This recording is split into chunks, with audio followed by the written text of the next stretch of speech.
క్రైస్తవ ప్రముఖుడు ప్రవీణ్ పగడాల హత్య కేసు మిస్టరీని ప్రభుత్వం ఛేదించాలని వించిపేట సిఎస్ఐ చర్చ్ పెద్ద కె విజయ్ కుమార్ డిమాండ్ చేశారు. ఇది ముమ్మాటికి హత్యనని క్రైస్తవ లోకమంతా నమ్ముతుందన్నారు. క్రమశిక్షణ నిబద్ధత గల మేధావి అయిన ప్రవీణ్ను హత్య చేయాల్సిన అవసరం ఎవరికి వచ్చిందో ప్రభుత్వం తేల్చాల్సి ఉందన్నారు.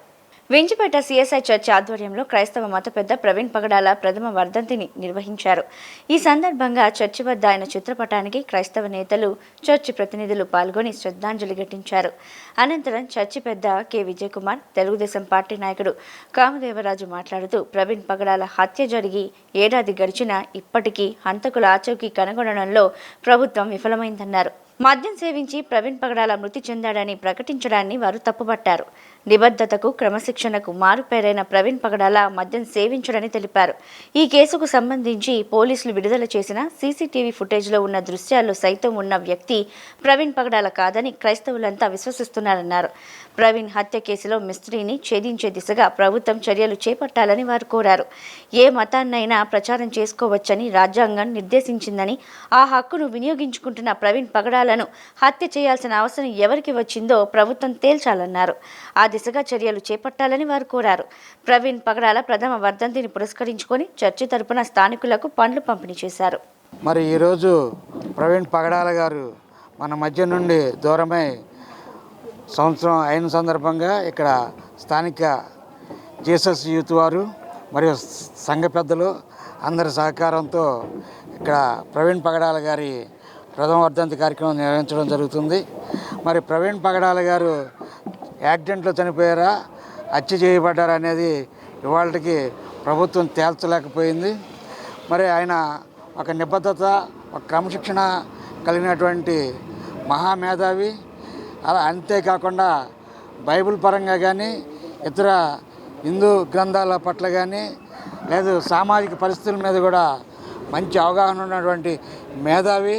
ఆయన ఏ కులాన్ని కానీ, మతాన్ని కానీ విమర్శించలేదు, వాటి కోసం ఇచ్చేయలేదు. కానీ ప్రవీణ్ పగడాల గారిని ఎందుకు హత్య చేశారనేది ఇవాళకి మిస్టరీగా ఉంది. అటు ప్రభుత్వం కానీ, ప్రతిపక్షాలు కానీ ఈరోజు వరకు ఖండించలేదు.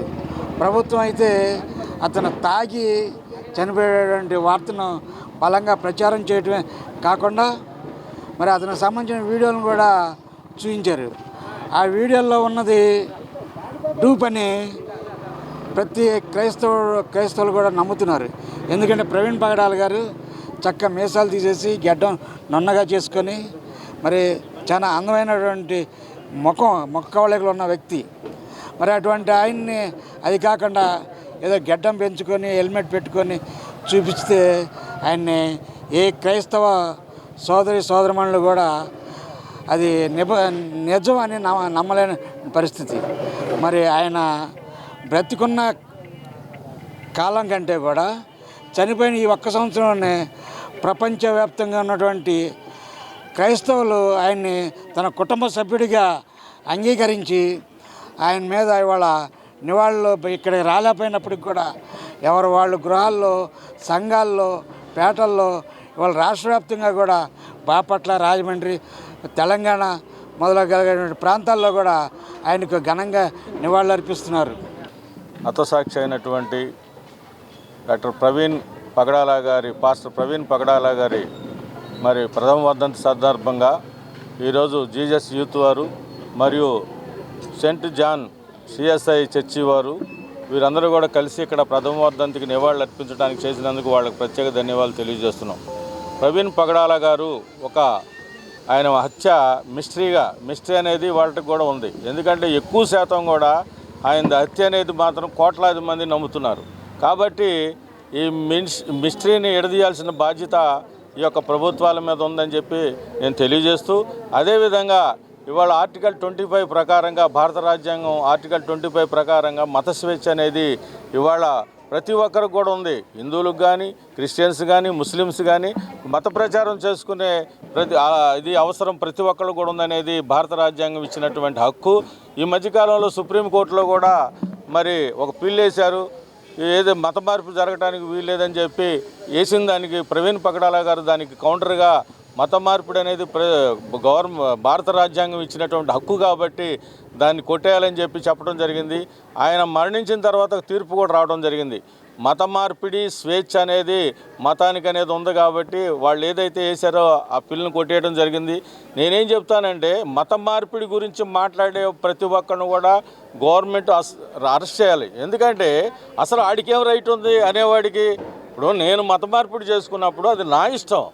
కానీ ఇక్కడ జరుగుతుంది ఏంటంటే ప్రతి ఓడు రాజకీయాలకు ముసుగులో కానివ్వండి, హిందువుల ముసుగులో కానివ్వండి, స్వార్థపరులు వాళ్ళు బయలుదేరి బయటకు వచ్చి మత మార్పిడి అంటాడు. అసలు వాడికి ఏంటి అసలు రైటు? ఎవడో హక్కుల్ని నువ్వెవడో కాలు రాయటానికి? కాబట్టి మత మార్పిడి అని ఎవడైతే మాట్లాడతాడో వాడి దగ్గర సాక్ష్యాధారాలు లేకపోతే అటువంటి వ్యక్తులను ఇమ్మీడియట్గా ప్రభుత్వం అరెస్ట్ చేసి మరి ముందుకు తీసుకెళ్తే కానీ ఇటువంటి గొడవలు జరగవు. ఇవాళ కేవలం క్రిస్టియన్ ఏంటండి? క్రిస్టియన్ ఏమైనా తప్పు చేస్తుందా? క్రిస్టియన్ ప్రజల కోసం అనేకమైనటువంటి మంచి కార్యక్రమాలు చేసింది. ఈ దేశానికి ఈ రాష్ట్రానికి విద్యను తీసుకొచ్చింది కూడా క్రిస్టియన్. అనేక రకాలుగా సహాయపడుతూ అనేక మందిని మారుస్తూ అనేక మంది జీవితాల్లో వెలుగునిచ్చేటువంటి క్రిస్టియన్.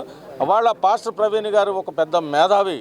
ఈ యొక్క దేవుని రాజ్యం కోసం అతను చేసినటువంటి సేవ కానివ్వండి, అతను చేసినటువంటి సాక్ష్యాలు కానివ్వండి, అది కొంతమంది హిందువుల ముసుగులో ఉన్నటువంటి కానివ్వండి, కొంతమంది స్వార్థపరులు ఆయన హత్య చేయడం జరిగింది అనేది అందరికీ తెలుసు.